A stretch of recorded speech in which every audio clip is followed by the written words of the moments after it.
मैं हूँ प्राचीन शिव मंदिर 1935। ये मंदिर दिल्ली में है। आप मंदिर के आसपास देखेंगे तो पूरी ग्रीनरी आपको मिलेगी। ये देखो जी।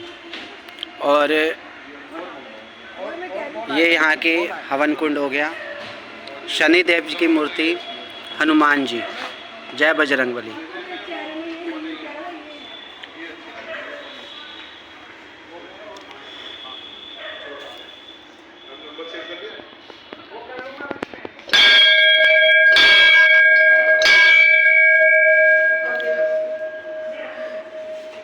जय श्री कृष्णा।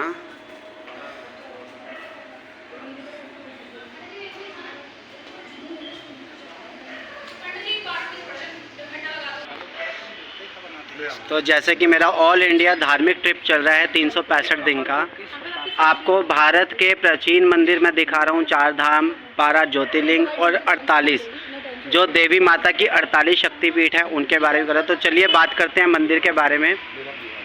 नमस्कार सर। जी नमस्कार सर, मंदिर के जैसे मैं भारत भ्रमण कर रहा हूँ, अपने हिंदुओं को बता रहा हूँ कि प्राचीन मंदिरों के बारे में। हाँ जी। तो मैंने अभी यहाँ आया तो मैंने देखा 1935 का इतना प्राचीन मंदिर है। मंदिर की विशेषता के बारे में आप हमारे व्यूअर्स को बताइए।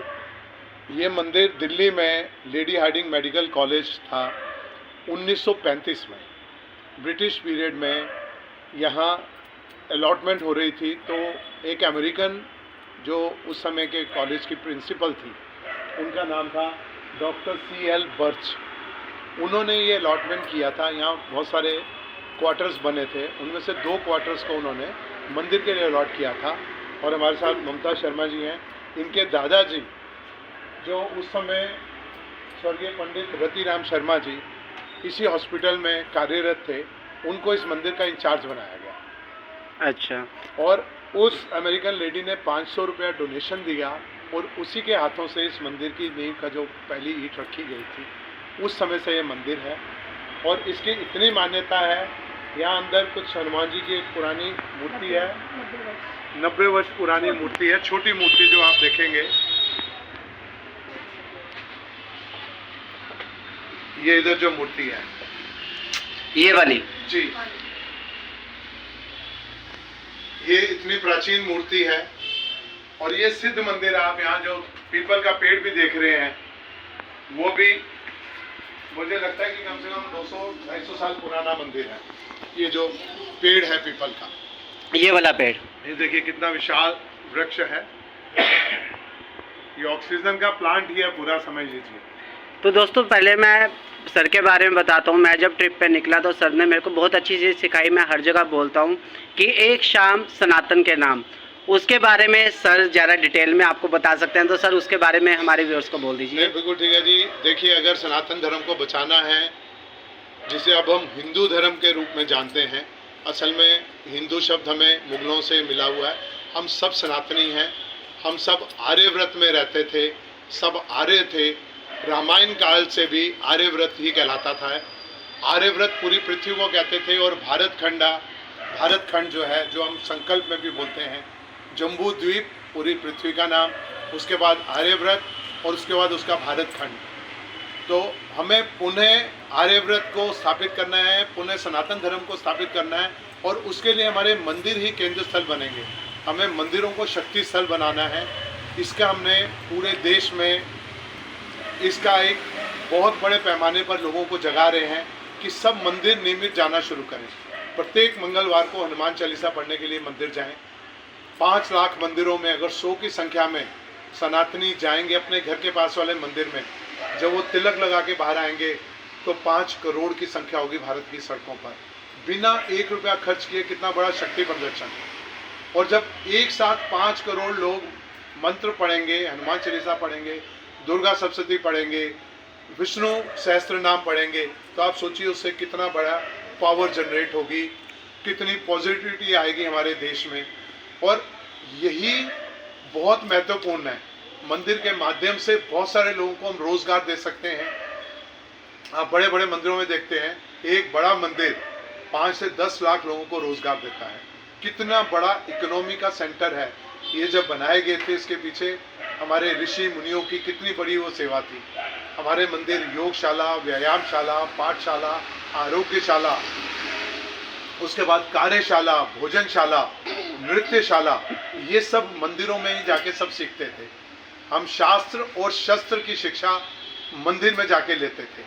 भगवान राम ने भी इसी प्रकार से गुरुकुल में ली है, भगवान कृष्ण ने भी इसी तरह से ली है, सभी ये थे। हमें उन्हें उसको अपने मंदिरों को शक्ति केंद्र बना के ये सब कार्य करने पड़ेंगे।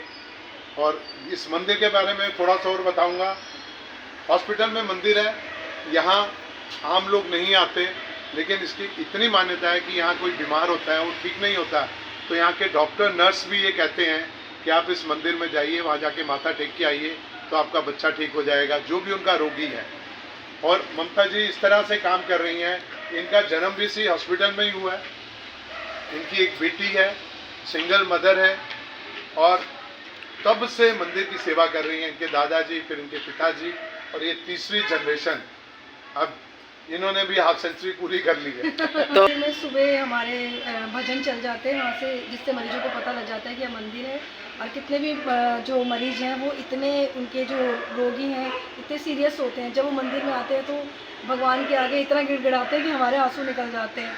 लेकिन जब वो यहाँ सेवा करते हैं और सही उच्चारण भगवान के आगे प्रार्थना करते हैं तो वो सब निरोगी काया होकर अपने अपने घर खुशी खुशी जाते हैं। ऐसे बहुत से पेशेंट हैं। कोरोना काल में हमारे पास कम से कम 35 से 40 पेशेंट यहाँ मंदिर में रहे थे, जिनको हमने खाने पीने की व्यवस्था की, रहने की व्यवस्था की, हर चीज़ उनकी सुविधा के अनुसार उन्हें दिया। मंदिर में जब से ये मंदिर की स्थापना हुई है, भंडारे वगैरह होते हैं, मरीजों के लिए हमें रोटी की भी व्यवस्था करते हैं। मतलब ऐसा हर कार्य जिससे यहाँ के पेशेंटों को मानसिक और शारीरिक सुख मिले, उनको सारी सुविधाएं उपलब्ध कराते हैं। अच्छा, जैसे भक्त दूर से आते हैं, कोई हरियाणा, पंजाब, तेलंगाना, तो आने के लिए उनको नियर कुछ ऐसी लोकेशन है जिसके पास यहाँ पड़ेगा मंदिर, तो कोई nearby location? Kalawati hospital के गेट नंबर 5। ठीक है। ये हॉस्पिटल रोड और उधर मद्रास होटल, कनॉट प्लेस, इस पूरे गोल मार्केट के एरिया के बीच में है। बहुत फेमस हॉस्पिटल है ये। ब्रिटिश पीरियड में ये ब्रिटिश लेडीज के लिए हॉस्पिटल बना था, जैसे ब्लिंडिंग हॉस्पिटल पुरुषों के लिए था, और ये लेडी हार्डिंग उस समय पहला नाम था। अब तो इसमें 2-3 हॉस्पिटल हैं, बच्चों का अलग है, सुचेता के पुरानी हॉस्पिटल भी नाम है, इसके कुछ हिस्सा है। और ये जो है अपना लेडी हार्डिंग मेडिकल कॉलेज भी बन गया डॉक्टरों के लिए, यहाँ मेडिकल की पढ़ाई भी होती है। और आप हमारे मंदिर के पुजारी पंडित जी हैं। नमस्कार पंडित जी।